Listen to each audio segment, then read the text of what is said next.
friends. Well, that was an exciting start. Kind of a rocket on the way in. Alright, so anyway, hi.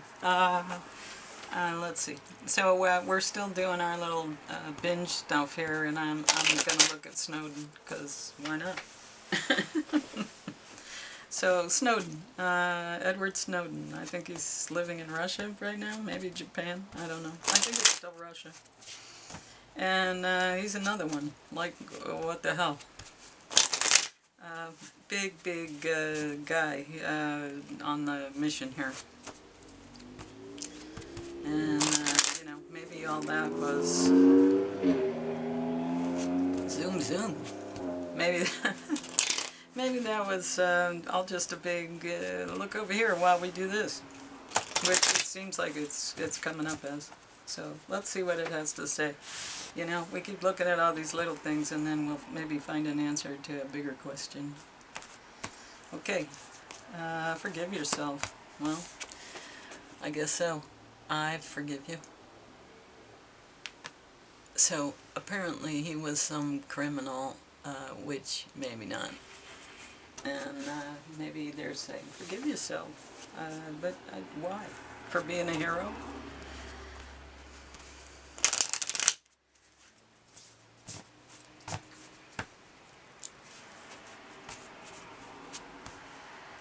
I don't know. Forgiveness. I kind of look at forgiveness like, you know, it's just kind of looking at the situation and going, well, it was a lesson. You know, I learned, did the best I could, and maybe it was a pop quiz.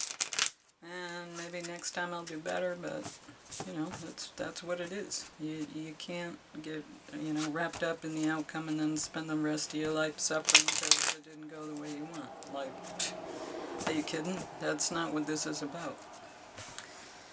Okay. If you must forgive if you want to be free. Do it for yourself. Well, 2 cards about forgiveness. That's kind of, you know, significant. If this comes up as forgiveness, we're doing a trifecta.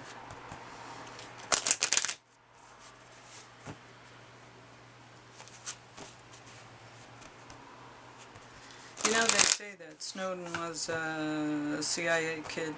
His parents were CIA. He was brought up, probably recruited very young. And he was CIA the whole time. Hey, you know, very possible. That's what I had heard anyway. Background on him. Ascension. Okay, well that puts a perspective on things. Okay. Seeing the bigger picture, really truly understanding. On the path. On mission. Yeah, you do a big job like that. That's they put you in retirement and say thanks so much. You don't have to do any more for us. You did enough.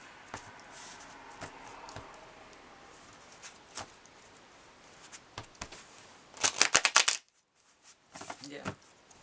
Okay. Alright. Snowden. Oops. Okay. Edward Snowden. What's your situation with Bitcoin? Who are you and how were you involved? Okay, well, it came together. 2 of Cups. Maybe his wife got him involved.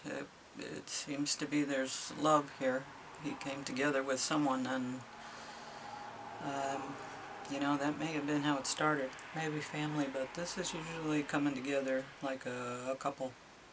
Maybe there was an arrangement made and it suited him. The challenge? Yeah, standing his ground. Yeah, finding his way through it, fighting his way through it, holding his ground and holding his feet on the ground. You know, he's tough. Okay, okay, there's the partnership. And here's the embattlement and standing your ground and having to fight off whatever. Okay, that's the challenge. Alright, is he going to be strong enough? Is he going to be able to do what he was going to do? He's coming from a place of changing the world. Here we go again. Okay, and going to, yeah, sovereignty. This is my life purpose. This is what I am meant to do. I will achieve these things for all people. Going to judgment. Yeah, they made up their mind this had to be done, and we're doing it. And screw all y'all. Tools. Major Arcana again. Wheel of Fortune. They're pushing the wheel. He was another one pushing the wheel. Snowden. Who knew? Okay, how does he see himself? Yeah, carrying a huge burden. That was a big job, and he was very young. Okay, environment. Deals. There were enough people around that he could manage to find people to work with him to get him through this operation, for lack of a better word. Yeah. Let's see. Hopes and fears. Oh, so many choices. So many things could have happened. So many things could have changed the outcome. You know, we had Plan B and Plan C and Plan D, and there was some treacherous stuff. He had to move quickly. There were a lot of different places, safe houses, all kinds of things that were available for him. And he had to be very careful. It was treacherous. He had to walk carefully. Final outcome. Yeah, they, you know, sorrow. They destroyed his reputation. They tried to destroy him. They almost killed him. Yeah, well, yeah. Ten of Swords. Yeah, that's where it is, and that's where he sits. But he needed to do what he did, and he did it well, and he was helped, and okay, so when they came to him and he agreed to do this, he understood it. He wanted to change the world, and that's one of the reasons they approached him. He wanted people to have sovereignty and freedom, and he had already made up his mind that he was going to help change the world. So, you know, he decided he's going to make a difference, and he's going to do something. He's going to do his part. And he was in a position where he was asked and able to do something big. And he said, it's scary, but I'm going to do it. And he pushes the wheel. That's the tools, is his ability to push the wheel and make that change and make the world a different place. When he came out and said, nothing is safe, nothing is safe. That was a big announcement, because we were all living in the illusion that all that was, you know, okay, and that we were being taken care of by our overlords. And he's like, no, not at all. It was a heavy burden he had to carry, because he kind of carried the weight of the world on his shoulders, literally. He is truly a hero. There were people around to help him. There were secret places and secret people and secret money and all kinds of things to lay the groundwork so that his mission would be successful. But boy, so many things could have happened, so many things did happen, and they had to think on their feet. It was confusing. What's right and what's wrong? Where do we go now? Who do we talk to? Who do we trust? Lots of stuff like that. He had to be very discerning. And luckily he made the right decisions. Apparently he's sad that he can't be here where he grew up, but I don't think it's, you know, eventually he'll get back. Eventually he'll be able to go wherever he wants, but not right now. Not right now. Alright, let's see what animal he turns up as.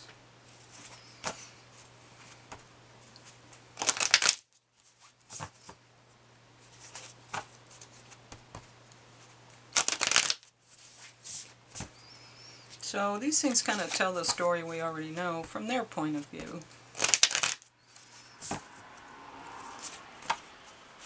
And it kind of reinforces that what we know is in a large part true. I'm sure the details might be a little different, but in large which part this is a true story.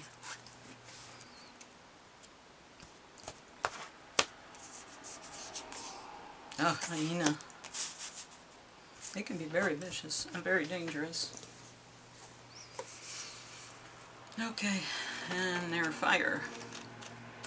That's funny. When we talk about Bitcoin stuff, often we get in the air, thoughts and words and things in the air. But when we talk about people, a lot of the people that are involved are fire. Okay, hyena, humor, wit, sarcasm. The hyena personality is a jokester and a crowd pleaser, but below the surface there are unfilled dreams to be realized. When the hyena card appears, it's time to reflect on your reliance on sarcasm and humor to express your truth. Are you using jokes to hide old resentments in relationships or to mask things that you feel uncomfortable discussing? What would happen if you took your goals seriously? Charming, witty, fun to be around. Well, that's interesting. Reveals just that much more. Okay, Moon. Now remember, at the end of this, we're not just talking about him. We're going to do another read that sees if he's related to the origin of Bitcoin. If he was on that Satoshi list. I want to say yes, but I don't know.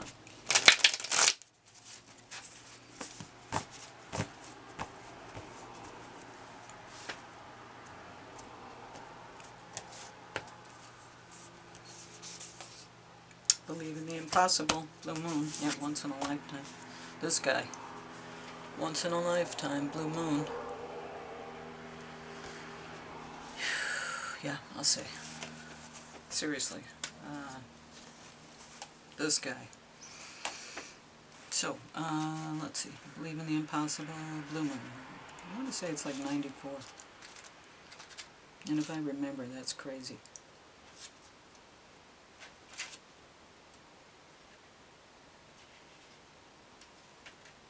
No. Alright, now I gotta look. Sorry, didn't mean to waste your time. Blue Moon, Blue Moon, Blue Moon. Well, in the future, Blue Moon is 112. Okay, believe in the impossible, Blue Moon. As the saying goes, some things happen only once in a blue moon. In other words, hardly ever. Drawing this card suggests you're about to get a rare chance and that something one-off could well be about to happen. This card is a very positive sign that if you felt like you're hoping for too much or asking for too much in the universe, whatever you're asking about, well, it might only happen once in a blue moon, but it can happen. However, with this rare opportunity before you, it is important that you believe in it. You convince yourself that whatever you're asking about can never go in your favor, then guess what? It won't. Be grateful for this card, which is a reminder to believe in your dreams. I'm lucky. Miss this chance and it might not come back anytime soon. What happened may only happen once, I'll say. The person you're inquiring about is a rare find, yes. If you can believe it, you can achieve it, and he did. This situation is unlikely to repeat, I'll say. There are usually 3 full moons between each equinox and solstice and vice versa. Sometimes, though, we get 4 full moons in a single season. When that happens, the third of the season's 4 full moons is called a blue moon. At least that was the original definition of a blue moon. These days it's popular to use the blue moon for the second full moon in any calendar month that has 2 full moons. Yeah, rare find. This guy is a rare find. That's an understatement. Okay, so there's his reading. Now we know who he is, or we get a better sense of who he is. Let's look at what he's done in terms of Bitcoin. Was he running interference? Was he, bringing information? What was his role in the development and release of Bitcoin? Development and release of Bitcoin, Mr. Snowden. What's your part in the development and the release of Bitcoin?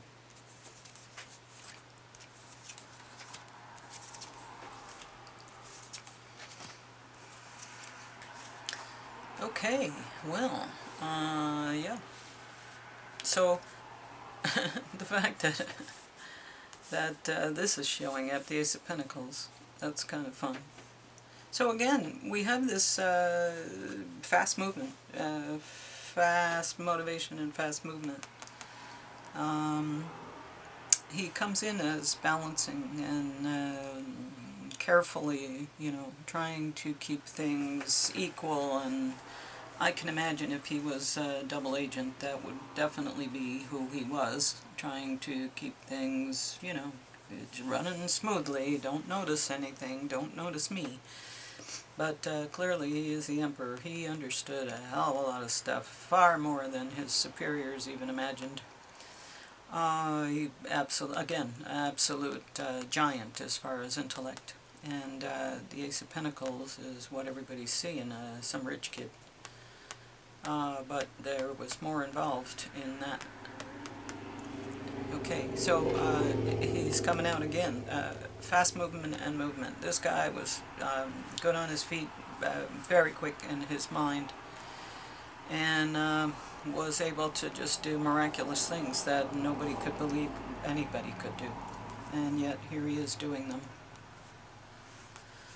Yeah, it's all about rapidity though, passion and rapidity. I mean, this is a fast card, this is a fast card. So, I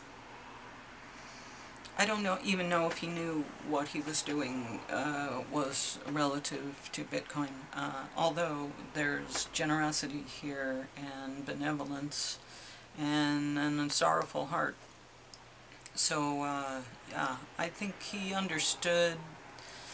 Okay, so if he's raised by CIA parents and he's recruited as a young man from the CIA, which we believe was true, there are things certainly that he knew. He was very, very well informed, especially to run this operation, but I don't know that he absolutely knew it was about Bitcoin. Although these cards talk about money and they talk about generosity, and he was certainly capable intellectually of understanding that. I think that there were other things that he was involved in that weren't necessarily Bitcoin things, but they were supportive of what Bitcoin was doing. So different missions running simultaneously. This one is doing one thing and this one's doing another. Like we said, running interference with Assange, so distracting everyone while everything else is going on. There was something similar to that here, where he had this mission, but his mission was a little bit different, but it was to show everybody that there is no security,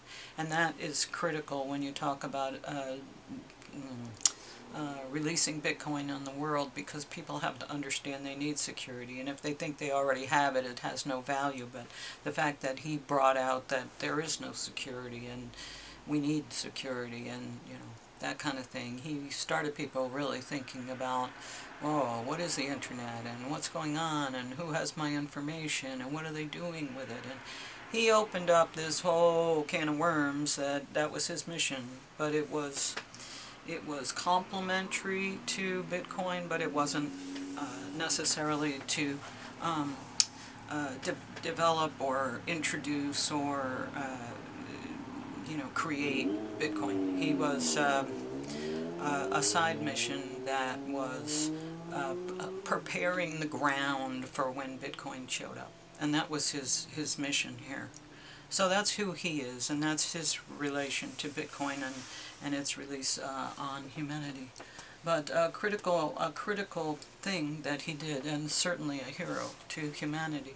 But it wasn't directly related, and I don't know that he was on that list. Although he is significant, I don't believe he was on the list. He may now be on the list, but at the time, I don't think that was... I don't think they wanted to clutter up his head with something like that in case something didn't go well. They didn't want him to be a liability, but I think he found out about it later, and I think he knows about it now, especially when he's talking to Putin. So, there you go. There's that read, and I think that's the information, the best information I can give you about that. So a little more of the story is unfolding. Anyway, thank you for your subscribes, your shares. Please comment, and I'll see you tomorrow.